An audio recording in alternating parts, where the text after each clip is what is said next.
তাই আজকে কয়েকদিন ধরে এয়ারপোর্টের মসজিদে নামাজ বন্ধ হয়ে আছে, আমরা কিচ্ছু করতে পারছি না, কিচ্ছু করতে পারবে না, তোমাদের সেই মুরদও না। কেন? তোমরা 79 বছর ধরে পরের বাপকে বাপ বলেছো, আর সেই জায়গায় দাঁড়িয়ে থেকে একটা নবী বংশের বাচ্চা যখন তাদের মধ্যে থেকে বেরিয়ে উঠে দাঁড়িয়ে বলেছে, আসো ভাগ দরকার ভাগ, পরের বাপকার বাপ বলবো, নিজের একটা তৈরি করে নেবো, তখন সব মুনাফিক গাদ্দার মুসলমানগুলো আমার বিরুদ্ধে লেগেছে। আর আমাকে যারা ভালোবেসেছে তাদেরকে মেরেছে, পিটেছে, কেস দিয়েছে, জেল দিয়েছে, ঘর ভেঙেছে, কি না ক্ষতি করেছে, করেছে না করেনি? কিন্তু এরপরও আমি আজকে বলে যাব, এখনো সময় আছে, তওবাকারীকে আল্লাহ পছন্দ করে, পরিবর্তন হয়, তওবা করে ফিরে আসে। আল্লাহর জমিনের উপরে কোন জালিম, কোন অন্যায়কারী অন্যায় করবে আর আমি আপনি চুপ করে থাকবো, এর শাস্তিটা কি সেটাও শুনলেন। হযরত নবী লূত আলাইহিস সালামকে আল্লাহ বলছেন ৮০,০০০ লোক মারবো, তার মধ্যে থেকে ৪০,০০০ ভালো, ৪০,০০০ খারাপ। আল্লাহর নবী লূত আলাইহিস সালাম বলছেন, আল্লাহ ভালো লোকগুলোকে কেন মারবেন? আল্লাহ বলছে ভালো লোকগুলোকে এজন্য মারবো, খারাপ লোকজন খারাপ করে, ভালো লোকগুলো রোখেনে কেন? তা'মুরুনা বিল মা'রুফ ওয়া তানহাউনা আনিল মুনকার, অন্যায়কে রুখতেই হবে। তাতে হোসাইনি যখন হয়েছে শহীদ হতে হয় হবে, কিন্তু সন্ত্রাসবাদের বিরুদ্ধে, জঙ্গিবাদের বিরুদ্ধে, নারীদেরকে ধর্ষণ করে জুলুম করত, খুন করত, মানবতাকে যারা মিটিয়েছে, জমিনে ফিতনা করেছে, তাদের বিরুদ্ধে মওলা আলী তরোয়াল ধরেছিল, এটাকে ছেড়ে দিয়েছে। আমরা বলছি ইসলামের পক্ষে, শুনছেন তো নাকি? অন্যায়ের পক্ষে নয় থাকো, অন্যায়ের বিরুদ্ধে লড়ো, এর নাম হলো ইসলাম। যুগে যুগে লড়াই হয়েছে অন্যায়ের বিরুদ্ধে, যুগে যুগে মিথ্যার বিরুদ্ধে, সন্ত্রাসের বিরুদ্ধে। আরো একটু বলছি, যত নবী এসেছেন প্রত্যেকটা নবী দুটো কাজ করেছে, সন্ত্রাসবাদ, জালিম খুনি, সন্ত্রাস অত্যাচারী, জালিম শাসকের বিরুদ্ধে লড়াই করে আল্লাহর জমিনে মানুষকে করেছে। জোরে বলুন সুবহানাল্লাহ। আর এই রাস্তাটার নাম হলো, আমরা শুধু একটা ধর্ম হিসেবে জড়িয়ে দিলে হবে না। ইসলাম হচ্ছে মানব জাতির নিরাপত্তা, শান্তিতে, সর্বদিক দিয়ে কল্যাণের রাস্তার নাম হলো ইসলাম। জোরে বলুন সুবহানাল্লাহ। কিন্তু আমরা ব্যক্তিগত করে ফেলেছি, কুক্ষিগত করে দিয়েছি ইসলামকে। এই জায়গায় একটা স্কুলে যেমন ইংলিশের টিচার আছে, অঙ্কের টিচার আছে, ভূগোলের টিচার আছে, সব টিচার ঠিক করছে না ভুল করছে? ঠিক করছে। তাই ইসলামে ধর্মনীতি, সমাজনীতি, পরিবার নীতি, রাষ্ট্রনীতি, রাজনীতি, সমাজনীতি, বিজনেস নীতি, সব একটা একটা সিলেবাস।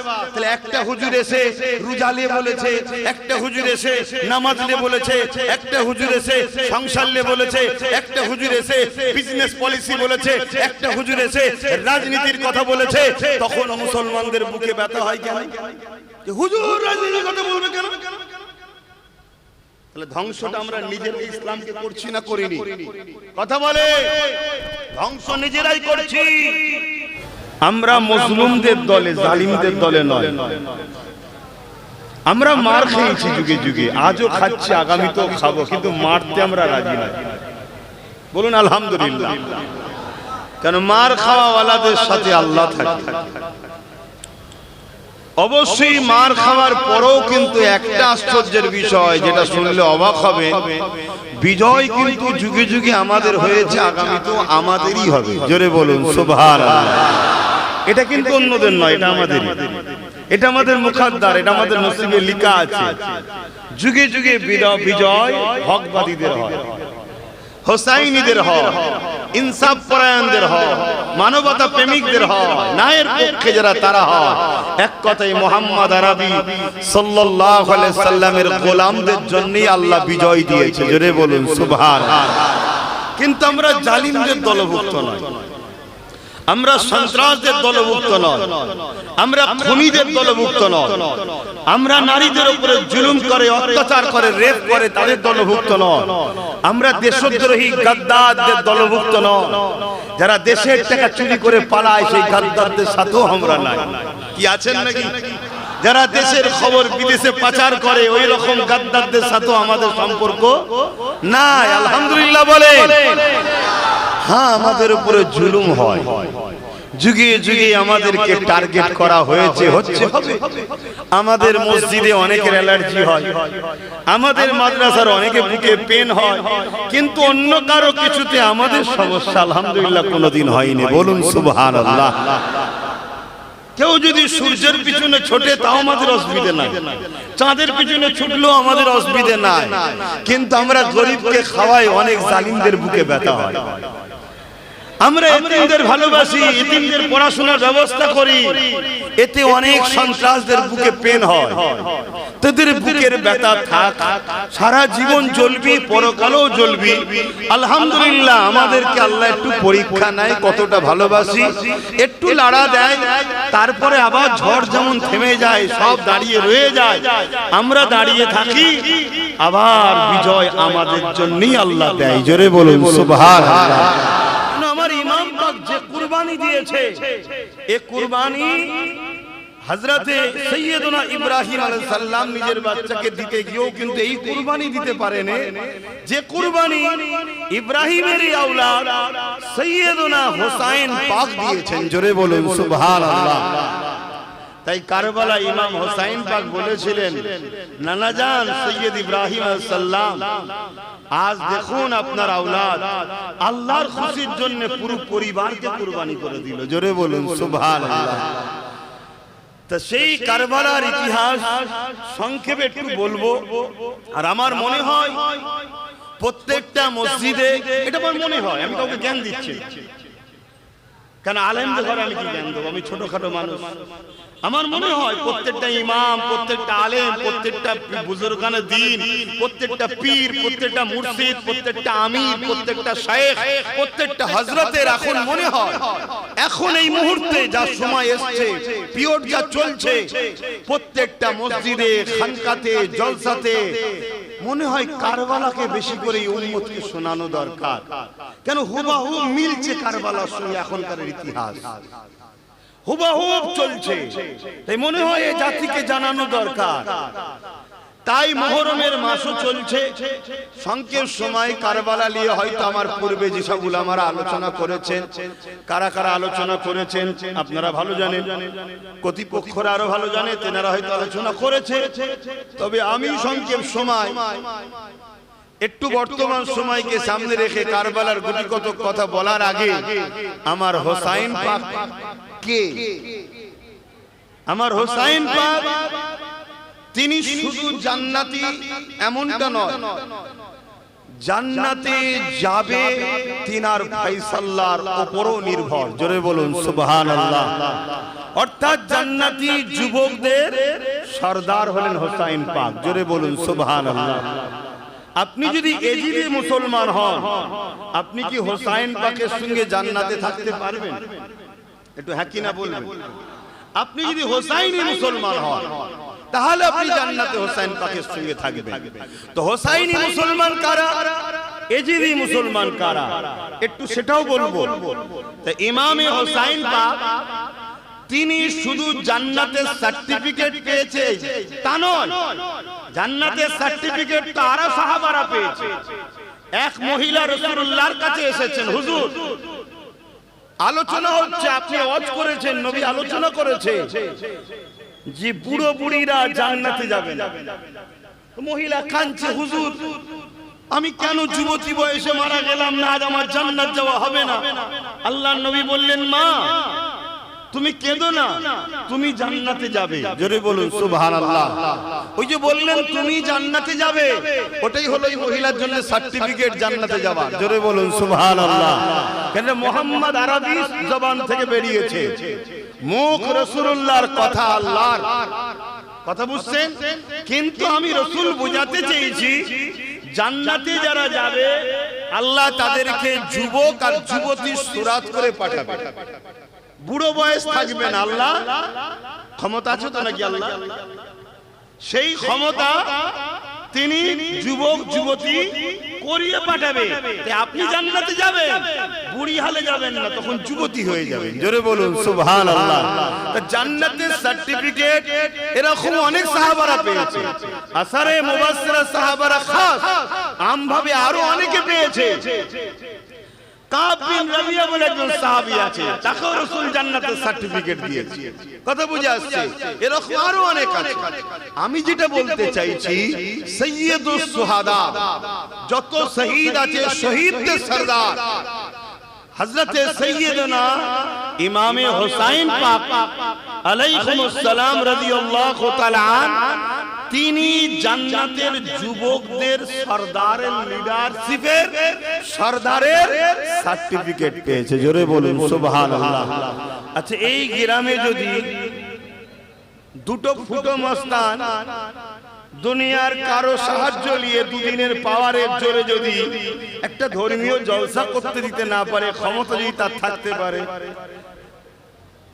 তাহলে আল্লাহ যাকে পাওয়ার দিচ্ছে, জান্নাতের সরদার তুমি, তার বিনা ইজাজতে মনে হয় জান্নাতে কেউ থাকবে? একটু সাড়া দেবে। আমি সবাইকে বলছি, জবান খুলে এই উত্তর দিতে হবে।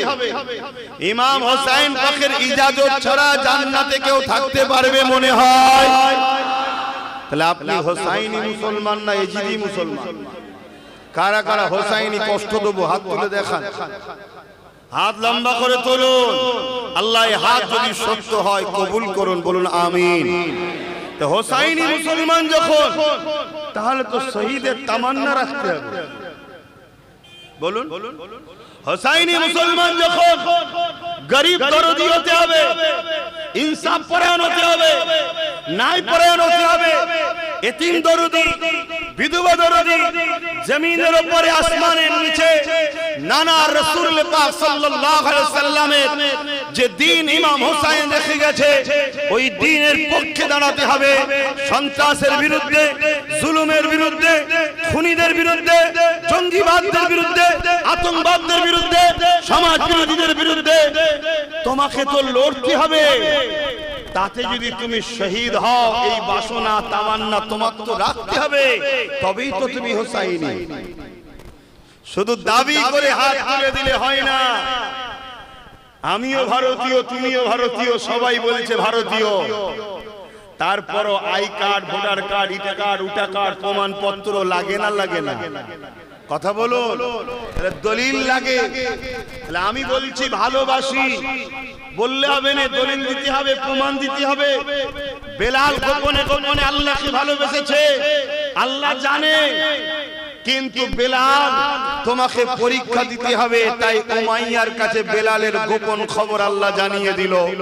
মক্কার বাজারে টেনে নিয়ে যে গরম রড মুখে ছেঁকা দিয়ে বলেছে, বেলাল আল্লাহ ছেড়ে দাও। মরুভূমির গরম বালিতে শুইয়ে বুকের উপরে ভারী পাথর চেপিয়ে বলেছে, আল্লাহ রাসূল ছেড়ে দাও।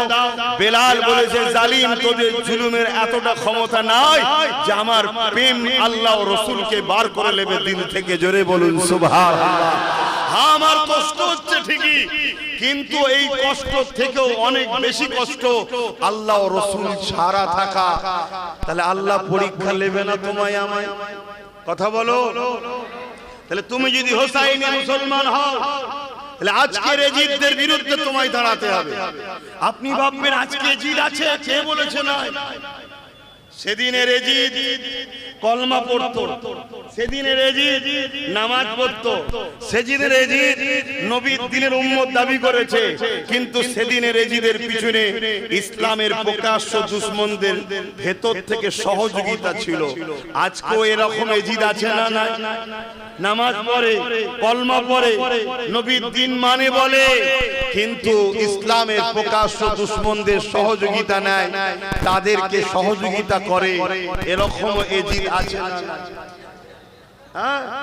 সেদিনের এজিদ আর আজকের এজিদ। এজিদ কাকে বলা হয়? একটা অত্যাচারী, স্বৈরাচারী, জালিম, খুনি, চরিত্রহীন, বদমাশ, লুটেরা, ইসলাম বিরোধী, সন্ত্রাস, দাঙ্গাবাজ, জালিম শাসকের নাম হলো এজিদ।